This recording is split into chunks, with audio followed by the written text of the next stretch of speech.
Welcome to CR international school online classes. Hello students, अब start करते हैं अपने टॉपिक। जैसे कि आप बोर्ड पे भी कुछ बेटा रिटन वर्क देख रहे हैं, और ये वो रिटन वर्क है जो लास्ट वीडियो में हमने कुछ पीरियडिक प्रॉपर्टीज़ की स्टडी करी थी। तो लास्ट वीडियो में अपने याद करिए क्या किस किस पीरियडिक प्रॉपर्टी की स्टडी करी थी। उसमें हमारी पहली पीरियडिक जो प्रॉपर्टी थी वो कौन सी थी? Atomic radius, then atomic volume, atomic size, और इसके अलावा बेटा हमने स्टडी करी थी, आपको याद हो, टोटल न्यूक्लियर चार्ज, है ना, अप टू डाउन। और सारी जो ग्रुप स्टडी करी थी अभी हम किस पे कर रहे हैं? Variation of the periodic property in along the group. ठीक है बेटा। तो अलोंग द ग्रुप में हमारी 3 प्रॉपर्टीज वो हमने स्टडी करी, और 3 प्रॉपर्टीज कौन सी करी थी बेटा? टोटल न्यूक्लियर चार्ज, और एक स्क्रीनिंग इफेक्ट या शील्डिंग इफेक्ट, और लास्ट जो 6 प्रॉपर्टी जो हमने स्टडी करी थी वो थी हमारी इफेक्टिव न्यूक्लियर चार्ज, जो आप बोर्ड पे देख भी रहे हो। और हमने एक ये कॉमन एग्जाम्पल लिया था इसी एग्जाम्पल के बेसिस पर हमने 6 प्रॉपर्टीज को डिफाइन किया: atomic radius, size, volume, total nuclear charge, screening effect and, है ना, इफेक्टिव न्यूक्लियर चार्ज। याद आया आपको? तो करंट में आप देख भी रहे हैं, आपको इसमें दिख रहा है इफेक्टिव न्यूक्लियर चार्ज, आपको दिख रहा है, और वो एग्जाम्पल दिख रहा है। तो इफेक्टिव न्यूक्लियर चार्ज इसी से थोड़ा रिवीजन करते हुए स्टार्ट कर लेते हैं। Total nuclear charge, screening effect और इफेक्टिव न्यूक्लियर चार्ज पर बेस्ड होकर। तो आप याद करिए हमने, या फिर जो बोर्ड पे दिख रहा है इसी को कर लेते हैं। इफेक्टिव न्यूक्लियर चार्ज क्या होता है बेटा?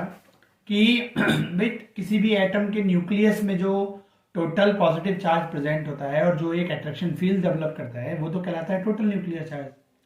बट बीच के जो कर्नल शेल के इलेक्ट्रॉन्स होते हैं उनमें एक इंटर इलेक्ट्रॉनिक रिपल्शन होता है। वो इंटर इलेक्ट्रॉनिक रिपल्शन जो होता है बेटा, वो न्यूक्लियस के टोटल जो फील्ड है, पॉजिटिव अट्रैक्शन फील्ड है या टोटल चार्ज है, उसको लास्ट शेल के इलेक्ट्रॉन तक नहीं पहुंचने देता, है ना। उसके रिपल्शन को बैलेंस करने में काम आता है कुछ, वो क्या कहलाता है? हमारा स्क्रीनिंग इफेक्ट।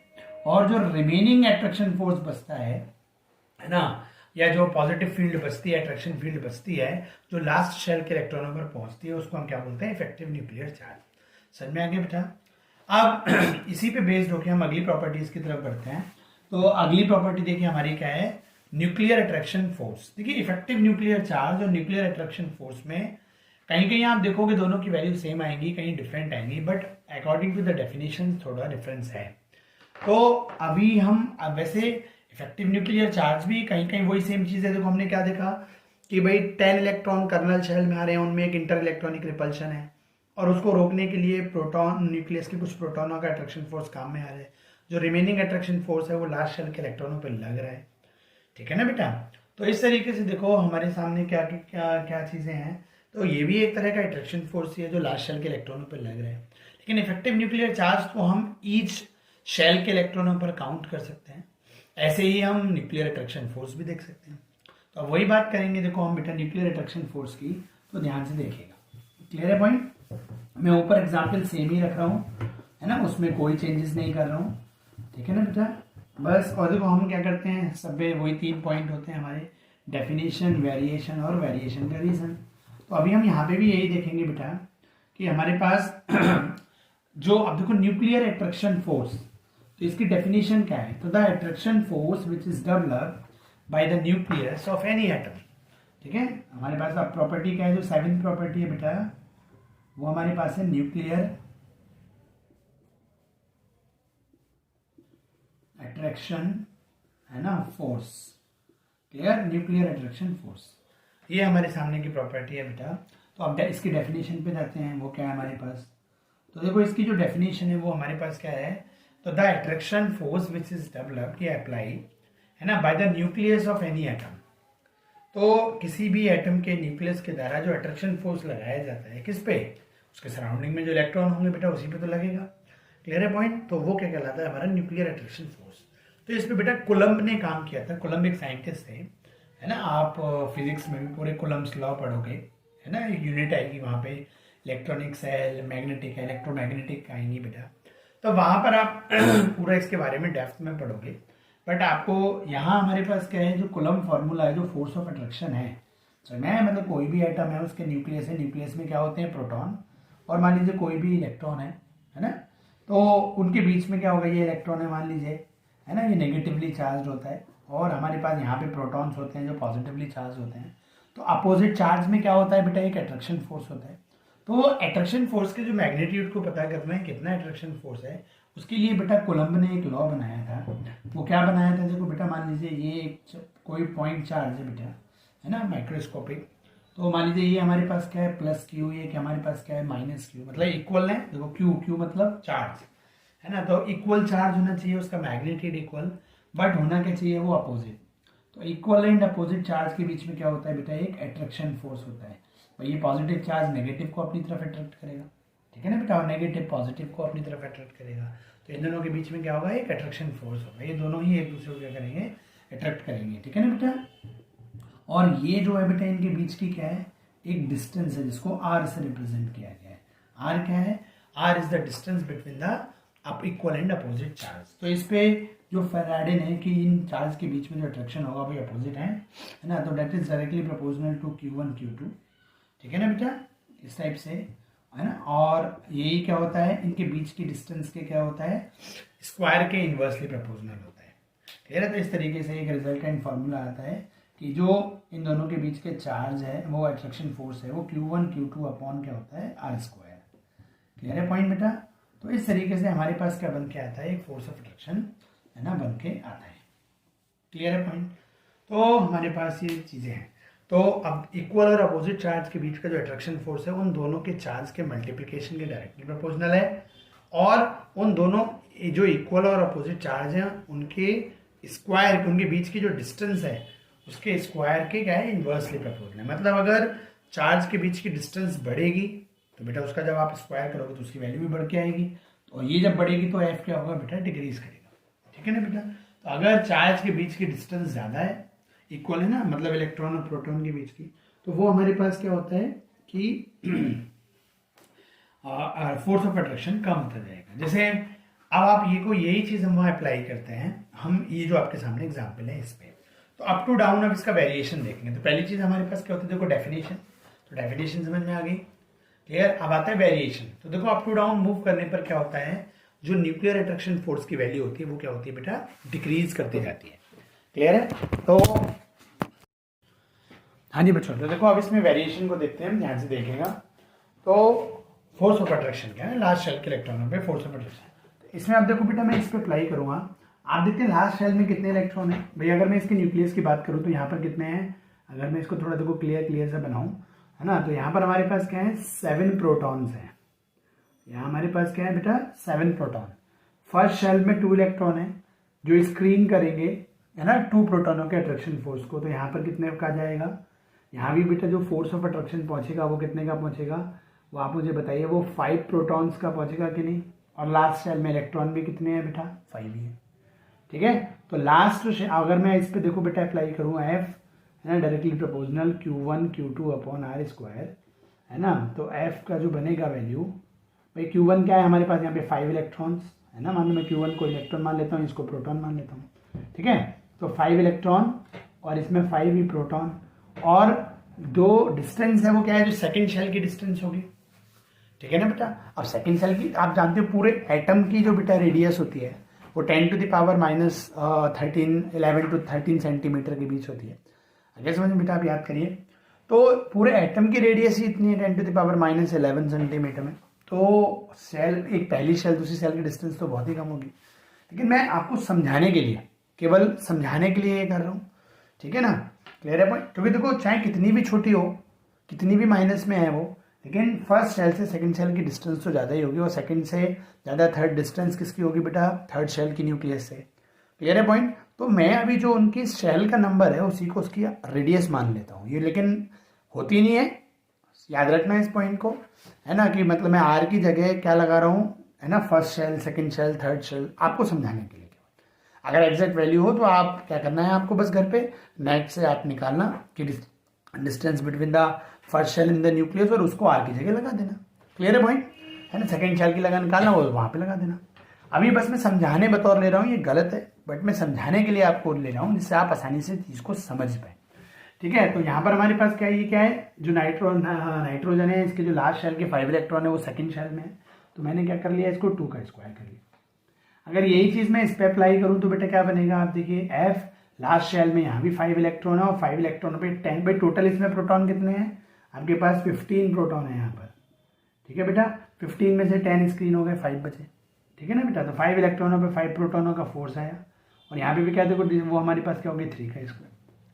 अगर हम इसकी बात करें तो यहाँ पर हमारे पास क्या है देखो 33 प्रोटॉन होते हैं यहाँ पे और 18 और 10 कितने हो गए 28 स्क्रीन हुए, तो बचे कितने 5 इलेक्ट्रॉन पे 5 प्रोटॉनों का अट्रैक्शन फोर्स बचा और शेल कौन सी हो गई 1 2 3 4 है ना, तो 4th का स्क्वायर।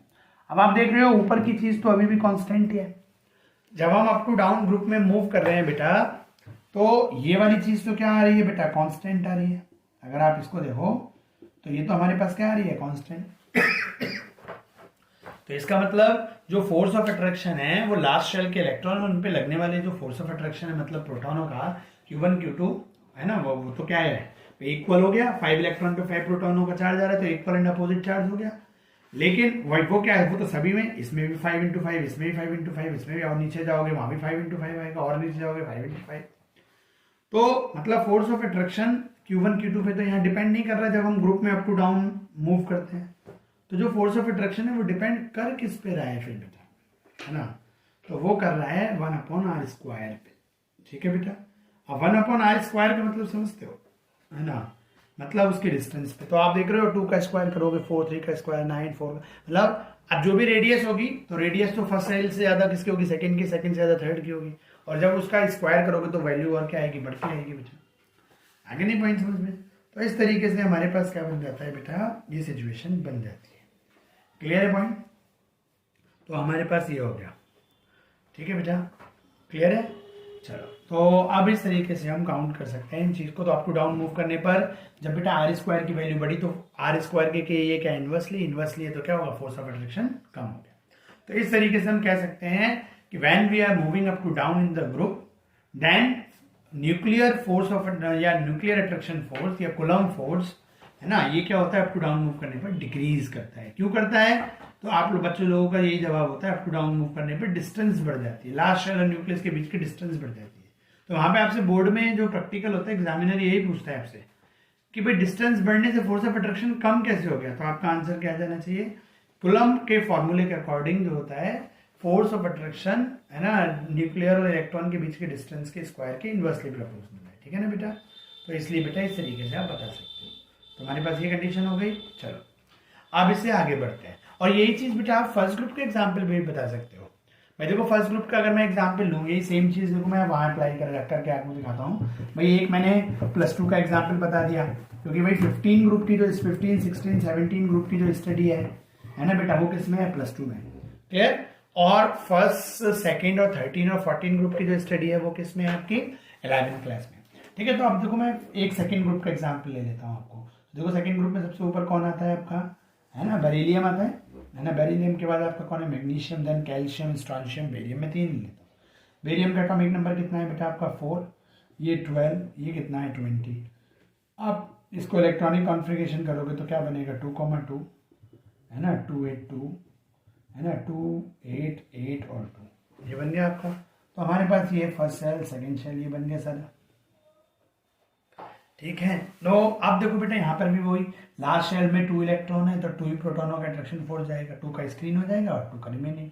तो यहाँ पे भी क्या बनेगा 2 × 2, ये सेकंड शेल है तो इसका स्क्वायर बन गया, है ना, 2 × यहाँ पे क्या बनेगा 2 × 2, ये थर्ड शेल है तो 3 का स्क्वायर, यहाँ क्या बनेगा 2 × 2 और ये क्या है फोर्थ शेल है तो 4 का स्क्वायर। अब ऊपर की चीज तो क्या है बेटा, कांस्टेंट है। क्लियर। तो ऊपर की चीज जब कांस्टेंट है तो फोर्स किस पे डिपेंड करा, r² पे, और अप टू डाउन मूव करने पर r² की वैल्यू इंक्रीज कर रही है तो f की वैल्यू क्या होगी, क्योंकि ये इसके क्या है बेटा, है ना, इनवर्सली।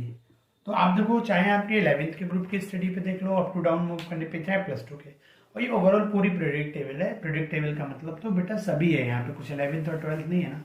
मतलब मैं आपको ये बताना चाहता हूँ कि आप एक प्रेडिक्ट प्रॉपर्टीज को, प्रेडिक्ट टेबल को अगर आप एक अच्छे से पढ़ोगे बेटा तो आप एक साथ 3-4 चैप्टर्स के क्वेश्चंस को क्या कर रहे हो, सॉल्व कर रहे हो। ठीक है बेटा, 3-4 चैप्टर कैसे हो गए, एक तो थर्ड यूनिट आपकी 11th की थर्ड यूनिट होगी प्रेडिक्ट प्रॉपर्टीज, आपने उसका क्वेश्चन चल रहा है study of the predict properties. यही सेम चीज जब आप इसमें जाओगे, ये +1 का ही जो सेकंड टर्म का चैप्टर है एस ब्लॉक, उसमें फर्स्ट और सेकंड ग्रुप की स्टडी है, वहां पर भी यही सेम चीज आएगी। ओके, मैंने एग्जाम्पल देखो वहां पर लिया। फिर आप +2 के आप जाओगे, फर्स्ट टर्म में पी ब्लॉक एक चैप्टर है, वहां पर ये एग्जाम्पल्स आएंगे, वहां ये इस पे क्वेश्चन है। मतलब वही टॉपिक है जो आप 11th की 3rd यूनिट में पढ़ोगे, और उसके जो क्वेश्चन हैं वो +1 की सेकेंड टर्म के एक चैप्टर में आया, और वही क्वेश्चन आपके पी ब्लॉक में +2 में आएगा बोर्ड एग्जामिनेशन में। क्लियर? इसीलिए मैं एक साथ 3 यूनिट लेके चल रहा हूँ, ठीक है ना बेटा? क्लियर? चलो बेटा, अब हम 7th प्रॉपर्टी हो गई। अब हम इसके बाद चलते हैं और चीजें लेके बेटा, मेटालिक कैरेक्टर और नॉन मेटालिक कैरेक्टर। ठीक है बेटा? तो आप ध्यान से देखना, वो भी चीज यहीं से सॉल्व हो जाएगा। अब मेटेलिक कैरेक्टर को और नॉन मेटेलिक कैरेक्टर को एक बार मैं यहाँ से बताऊंगा, एक बार यहाँ से बताऊंगा, थोड़ा ध्यान से देखिएगा, यही एग्जाम्पल काम करेंगे, ठीक है नहीं? क्योंकि अब देखो बेटा, मेटालिक नेचर क्या होता है, हमारी अगली प्रॉपर्टी क्या है बेटा, है ना, मेटालिक और या फिर नॉन मेटालिक नेचर, है ना, नॉन मेटालिक, है ना, नेचर या प्रॉपर्टी, आप कुछ भी कह सकते हो। Clear point? तो अब हम देखो बेटा उसकी तरफ आगे बढ़ते हैं, तो ध्यान से देखना जरा, वो क्या होगा, metallic and non metallic nature. हो, तो बेटा देखो, मेटल नॉन मेटल का चैप्टर आपके 10th क्लास में भी था, और वहां आप उसकी मॉडर्न डेफिनेशन पढ़ के आए हैं। तो आप याद करिए क्या उसकी मॉडर्न डेफिनेशन है मेटल एंड नॉन मेटल्स की बेटा। Metal is that substance which having the tendency to lose the electron, loss of electron. जैसे मान लो सोडियम है ना, सोडियम में क्या होता है 281, ये आपके सामने एग्जाम्पल है, कैल्शियम 2882। तो ये फॉर गेटिंग द स्टेबिलिटी, इसकी लास्ट शेल में 1 इलेक्ट्रॉन है, ये उसको क्या कर देता है, लॉस कर देता है। जब इसको लॉस करेगा तो हमारे पास क्या बचेगा, 2,8, स्टेबिलिटी आ गई, ऑक्टेट रूल। तो for getting the stability sodium क्या करता है, अपनी 3rd शेल का 1 इलेक्ट्रॉन को लॉस कर देता है। क्लियर? बहुत जल्दी से लॉस करता है। क्लियर? और कोई 1 लॉस करते ही ये स्टेबल हो जाएगा। तो इसी तरह आगे बढ़ते हैं, कैल्शियम है 2882, यहाँ पे क्या 4th शेल में 2 है, तो ये भी अपने 2 इलेक्ट्रॉन को लॉस करके क्या करेगा, है ना, ऑक्टेट रूल को फॉलो करके स्टेबिलिटी को गेन करेगा। तो इलेक्ट्रॉन को लॉस करने की जो प्रॉपर्टी है वो हमारे पास क्या होता है, मेटालिक नेचर। और जो जितनी जल्दी लॉस करेगा वो क्या होगा, उतना स्ट्रॉन्ग मेटालिक होगा। क्लियर? और नॉन मेटल, तो यहाँ पे एक सोचने मतलब देखने वाला पॉइंट है, जो मेटालिक नेचर है वो केवल और केवल किस पे डिपेंड करती है ना, लॉस ऑफ इलेक्ट्रॉन्स पे बेस्ड करती है, लॉस ऑफ इलेक्ट्रॉन पे बेस्ड करती है केवल और केवल। Clear point? चलो अब हम इससे आगे बढ़ते हैं नॉन मेटालिक नेचर। तो देखो, नॉन मेटालिक नेचर बेटा किस बात पे डिपेंड करती है, इसमें 2 पॉइंट्स होते हैं, एक होता है गेन ऑफ इलेक्ट्रॉन, एक हमारे पास क्या है, गेन ऑफ इलेक्ट्रॉन, और दूसरा पॉइंट हमारे पास क्या है, share of electron, sharing of electron कह सकते हो। ठीक है? जैसे बेटा देखो, सोडियम है, सोडियम का एक कंपाउंड होता है NaCl, और सोडियम एक हमारे पास एग्जाम्पल है HCl। तो देखो यहाँ पर क्या होता है, इसमें हमारे पास 281 है, और क्लोरीन में क्या है 287। भाई ये क्या करता है, अपना 1 इलेक्ट्रॉन लॉस करके किसको दे देता है, इसको। तो यहाँ से 1 निकलता है बेटा, और ये हमारे पास क्या हो जाता है, यहाँ पे 8 हो जाता है। ठीक है? 288 हो गया। तो इस तरीके से हमारे पास क्या बन गया, ये इसमें 1 लॉस करके 8 हो गए, इसमें 1 गेन करके, तो यहाँ क्लोरीन ने क्या करा, 1 इलेक्ट्रॉन को गेन किया, तो ये वाली नेचर हो गई। लेकिन अगर हम बेटा यहाँ बात करें, हाइड्रोजन में 1 है ना इलेक्ट्रॉन, हाइड्रोजन में कितना है 1, और यहाँ पर क्या है, वही 2, 8 और 7। क्लियर? अगर यहाँ भी क्या होता है, अब आपको याद हो बेटा, हाइड्रोजन और Cl कैसे मिलते हैं आपस में, शेयरिंग से, 1-1 की शेयरिंग होती है। यहाँ पे शेयरिंग होती है नहीं। अगर देखो मैं इसको हटा दूँ और इसका एग्जाम्पल ऊपर डायग्राम बनाऊँ, तो यही तो आप सीख के आए हो, हाइड्रोजन की लास्ट शेल में 1 और Cl की लास्ट शेल में 7, तो 1-1 की शेयरिंग हो गई, और 2, 3, 4, 5 और 6, 7। तो इस तरीके से इसमें 1 शेयर करके क्लोरीन की लास्ट शेल में 8 हो गए, और इसकी 1-1 की शेयरिंग से इसमें 2 हो गए। तो देखो Cl ने दोनों काम किए, गेन भी किया और शेयर भी किया। तो बेटा नॉन मेटल्स की 2 प्रॉपर्टी होती है ना, वो अगर इलेक्ट्रॉन कहीं से गेन करने को नहीं मिल रहा तो वो इलेक्ट्रॉन की क्या करते हैं, शेयरिंग करते हैं। क्लियर? तो most of the non metals इलेक्ट्रॉनों की शेयरिंग ही करती हैं, क्योंकि गेन करना तो डिपेंड करेगा लॉस करने वाले पे। अगर नॉन मेटल के रेस्पेक्ट में कोई ऐसा एलिमेंट आ गया उससे बॉन्ड बनाने के लिए, अगर स्ट्रॉन्ग मेटल्स आ गई, है ना, जो इलेक्ट्रॉन लॉस करके दे दें, तो वो गेन करेंगे, लेकिन शेयर तो उनका करना ही करना है। ठीक है, तो मोस्टली नॉन मेटल्स आप देखेंगे बेटा वो शेयरिंग करते हुए दिखते ही दिखते हैं। अब देखो नाइट्रोजन है, phosphorus, oxygen, sulphur, chlorine, bromine, iodine है ना, ये सब मोस्टली नॉन मेटल्स है। और सब क्या, इनके जो ज्यादातर कंपाउंड है, मोस्टली कंपाउंड क्या मिलते हैं, है ना, नॉन मेटल्स के मिलते हैं। ठीक है ना बेटा, क्लियर है। तो हमारे पास ये कंडीशन है। ठीक, अब आओ मेटालिक नेचर पे।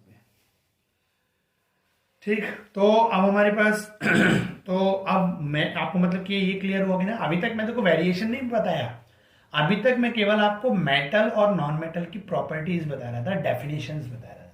अब हम वेरिएशन की बात करते हैं। ठीक है, तो देखो +1 में जो हमारे पास ग्रुप है, first group, second group, 13 group, ये किसके होते हैं, मेटालिक नेचर शो करने वाले होते हैं। क्योंकि ये सब जनरली क्या होती है, इसमें मेटल्स हैं और इलेक्ट्रॉनों को क्या करती हैं, लॉस करती हैं। और कार्बन से लो 14, 15, 16, 17 ग्रुप में जनरली क्या होती है, सारी नॉन मेटल्स होती है ना। और नॉन मेटल्स की प्रॉपर्टी क्या है, इलेक्ट्रॉन को गेन करना है या शेयर करना। तो अगर मैं इन जनरल करूं तो फर्स्ट, सेकंड और फर्स्ट से लेके 13 तक के जितने ग्रुप हैं, है ना, वो सब मेटल्स के होते हैं। और वो क्या रखते हैं, मेटालिक नेचर उनका मेन नेचर है, और नॉन मेटल उनका क्या है, सेकेंडरी नेचर है। देखो सीधी सी बात है, एक सिक्के के दो पहलू होते हैं। अगर आपने टॉस किया तो अगर हेड आया तो टेल नीचे है ना, आपने टॉस उछाला अगर टेल ऊपर आया तो हेड नीचे है। तो एक प्राइमरी कैरेक्टर है और एक सेकेंडरी कैरेक्टर है, ये दोनों पैरेलल चलते हैं। समझ नहीं, मतलब कॉन्जुगेशन में, सॉरी पैरेलल नहीं, कॉन्जुगेशन में चलते हैं।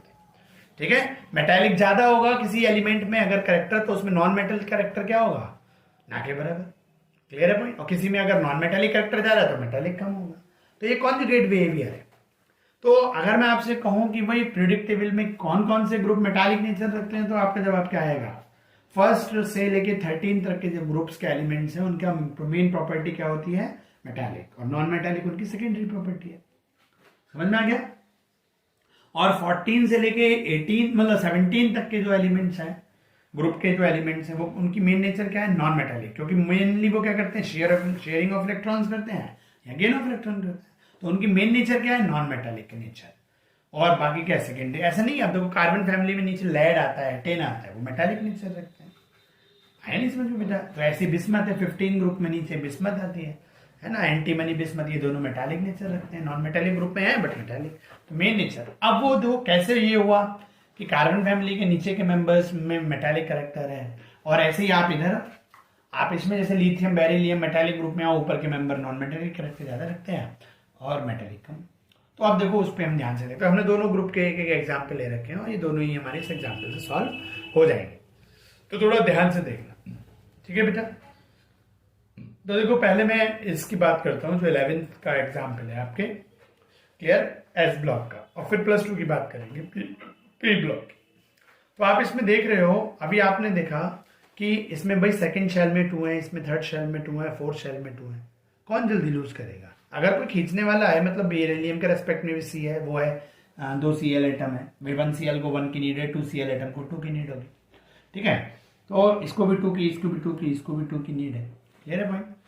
अब कौन जल्दी दे देगा? Cl इससे भी खींच रहा है, Cl इससे भी खींच रहा है, Cl इससे भी खींच रहा है, देगा कौन जल्दी? जिसके लास्ट शेल के इलेक्ट्रॉन लेस फोर्स से बने हुए होंगे। और लास्ट शेल के इलेक्ट्रॉन किसमें लेस फोर्स से है, वो आपके सामने फॉर्मूला है। ग्रुप में नीचे के एलिमेंट के कि ऊपर के एलिमेंट के? नीचे के एलिमेंट के। क्यों? कि अप टू डाउन मूव करने पर लास्ट शेल के इलेक्ट्रॉनों पे फोर्स ऑफ अट्रैक्शन क्या हो जाता है बेटा? डिक्रीज कर जाता है। तो सब में 2 इलेक्ट्रॉन है, लेकिन लेस फोर्स से किसके बने हुए हैं? इसके। और जितना नीचे जाओगे और फोर्स लेस हो जाएगा। और जिसका इलेक्ट्रॉन लेस फोर्स से बना हुआ है, जब Cl खींचेगा इसका और Cl खींचे इसका और Cl खींचे इसका, Cl के खींचने का फोर्स तो बराबर होगा क्योंकि उसकी लास्ट शेल में 7 है, 1 की नीड है, तो खींचने का फोर्स तो बराबर ही होगा। लेकिन अब कौन जल्दी दे देगा? जो कम फोर्स से बना हुआ होगा। तो कैल्शियम जल्दी देगा, नहीं देगा। क्लियर है पॉइंट। तो देखो यहीं पे हम बात कर लेते हैं। तो बात आती है अप टू डाउन मूव करने पर। मैं देखो अब पहले मेटालिक नेचर की बात करते हैं, है ना, क्लियर, उसकी डेफिनेशन, वेरिएशन और रीजन की। तो up to down move, metallic nature क्या होता है? एलिमेंट्स के इलेक्ट्रॉन को लॉस करने की जो टेंडेंसी होती है, that is called tendency to lose the electron, that is called metallic nature of the element. Up to down move करने पर मेटालिक नेचर डिक्रीज करती है, इंक्रीज करती है। ठीक है, मेटालिक नेचर क्या करती है?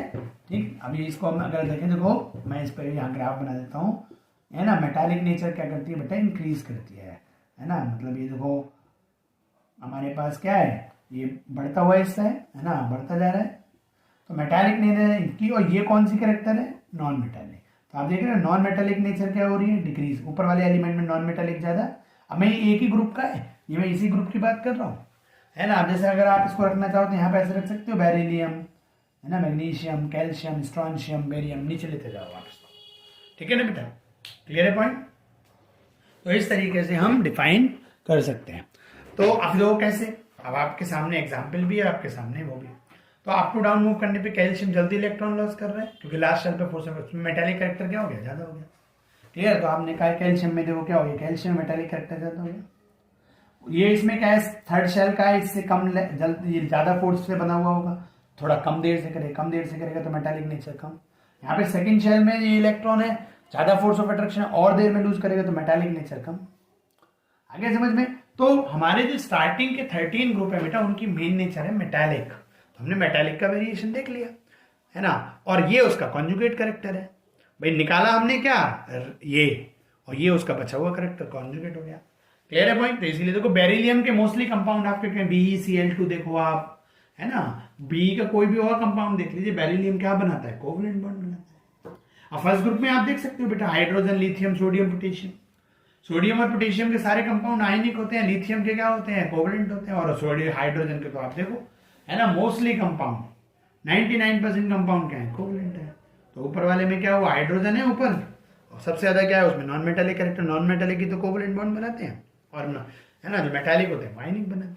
आगे पॉइंट समझ बेटा। अब देखो यही चीज मैं इस पे अप्लाई करूं। अब नाइट्रोजन, फास्फोरस, आर्सेनिक, इनकी लास्ट शेल में 5 है, ये क्या करता है, 3 इलेक्ट्रॉन्स को गेन करके 8 करते हैं। ये क्या करते हैं, इसमें 3 इलेक्ट्रॉन्स को गेन करेंगे और अपने क्या बना लेंगे, 8। ये भी क्या करेंगे, 3 इलेक्ट्रॉन्स को गेन करके अपने क्या बना लेंगे, 5 और 3 8, क्लियर। अब ये गेन करने की क्षमता, अब आप देखो यहाँ सेकंड शेल में 5 है, या थर्ड शेल में 5 है, या फोर्थ शेल में 5 है, ठीक है। हम नॉन मेटालिक की बात करेंगे, ध्यान से देखना बेटा, क्लियर। अब मैं बस देखो एग्जाम्पल ही बदल देता हूँ यहाँ पे, ये ग्राफ वही रहेगा, नाइट्रोजन, फास्फोरस, आर्सेनिक, है ना, एंटीमनी। अब ऊपर वाला आप ही बताओ, सेकंड शेल में 5 है और उनको 3 इलेक्ट्रॉन्स की नीड है, या थर्ड शेल में 5 है उनको 3 इलेक्ट्रॉन की नीड है, या फोर्थ शेल में 5 है उनको ऑक्टेट पूरा करने के लिए 3 की नीड है। कौन 3 इलेक्ट्रॉनों को जल्दी खींचेगा, जो न्यूक्लियस के जितने नियर होंगे, लास्ट शेल न्यूक्लियस के जिसमें जितनी ज्यादा नियर होगी। तो 3 इलेक्ट्रॉन्स को खींचने का जो फोर्स ऑफ अट्रैक्शन है, खींचने की जो पावर है, वो किसमें ज्यादा होगी, सेकंड शेल के 5 इलेक्ट्रॉन्स में या थर्ड शेल के। तो खींचने की पावर इसमें जल्दी होगी, तो जल्दी से चाहे गेन करें चाहे शेयर करने की जो पावर हुई, अपने पाले में डाल के, मतलब चाहे अगर कोई देने वाला है तो ये लोग गेन करेंगे, और अगर शेयर करने वाला है तो ये शेयर करेंगे। तो कौन जल्दी से खींचेगा अपनी ओर, गेन या शेयर करने के लिए, ये की ये। तो अभी चीज है जिसमें न्यूक्लियर से जितना नियर होंगे उतनी जल्दी खींचेंगे। तो जल्दी से खींच कर अपने इलेक्ट्रॉन को गेन करना या शेयर करने की टेंडेंसी इसमें ज्यादा हुई कि इसमें, ऊपर वाले में। तो ऊपर वाले में नॉन मेटालिक कैरेक्टर क्या हो गया, ज्यादा। जैसे जैसे नीचे जाते जाओगे नॉन मेटालिक कैरेक्टर क्या होता जाएगा, डिक्रीज होता है। और नॉन मेटालिक जब डिक्रीज हो रहा है तो कॉन्जुगेटली क्या बढ़ रहा है, मेटालिक कैरेक्टर बढ़ रहा है। इसीलिए देखो नाइट्रोजन में नॉन मेटालिक कैरेक्टर बहुत ज्यादा, मेटालिक कैरेक्टर ना के बराबर। फास्फोरस में नॉन मेटालिक ज्यादा, मेटालिक थोड़ा सा नाइट्रोजन से बढ़ गया, लेकिन अभी भी फास्फोरस में नॉन मेटालिक कैरेक्टर ज्यादा। आर्सेनिक बीच में आ गया। फिर एंटीमनी में नॉन मेटालिक बहुत कम, मेटालिक बहुत ज्यादा। और इसके नीचे कौन आता है एंटीमनी के नीचे, बिस्मथ। बिस्मथ में तो मेटालिक कैरेक्टर बहुत ज्यादा। तभी तो देख रहे हो 15 ग्रुप में नीचे के जो 2 एलिमेंट हैं, एंटीमनी और बिस्मथ, ये दोनों क्या रखते हैं आपके, मेटालिक कैरेक्टर। ऊपर वाले क्या रखते हैं, नॉन मेटालिक। तो आपको देखो बेटा मैंने मेटालिक और नॉन मेटालिक कैरेक्टर दोनों पढ़ा दिए, क्लियर है पॉइंट, ठीक है। और दोनों का वेरिएशन सिखा दिया 11th के में भी और +2 के बेसिस पर भी, क्लियर है पॉइंट। चलो अब नेक्स्ट वीडियो में और प्रॉपर्टीज लेंगे, क्लियर है।